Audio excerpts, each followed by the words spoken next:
Québec serre la vis aux employés de la santé. Le TVA Nouvelle commence maintenant.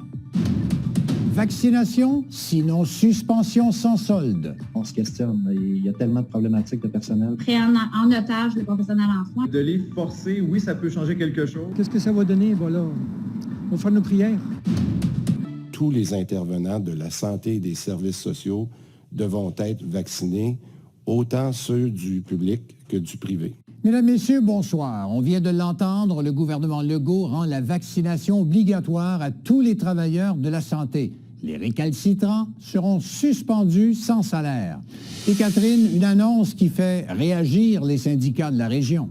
Oui, Pierre, on le sait, la situation est déjà difficile dans nos hôpitaux. Est-ce qu'on peut réellement se permettre de suspendre sans solde autant de travailleurs? Eh bien, c'est la question que se posent les syndicats en santé en Outaouais. À l'heure actuelle, plusieurs travailleurs ne sont toujours pas vaccinés.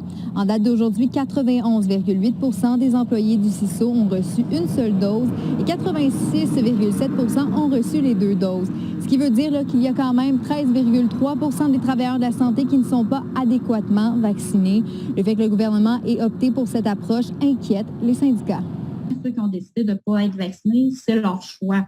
Donc, de leur imposer ça, c'est de mettre encore plus le domaine de la santé en péril. On se questionne. Il y a tellement de problématiques de personnel présentement que d'aller obliger le pourcentage de personnes qui restent là, au niveau de la vaccination à se faire vacciner, on se demande si ça ne contribuera pas en fait à diminuer encore plus le nombre de personnel qu'on a. Maintenant, Catherine, pour certains intervenants, le gouvernement n'avait pas le choix d'agir. Eh bien oui, Pierre. Du côté d'Action Santé Outaouais, du microbiologiste Patrick Filion, on devait opter pour une mesure plus répressive. Le gouvernement devait prendre une décision drastique afin de protéger la population et les hôpitaux face à la menace du variant Delta. Si on pense à la protection des patients, c'est une bonne nouvelle parce que des infirmières ou des médecins non vaccinés, ça peut être dangereux potentiellement pour les patients.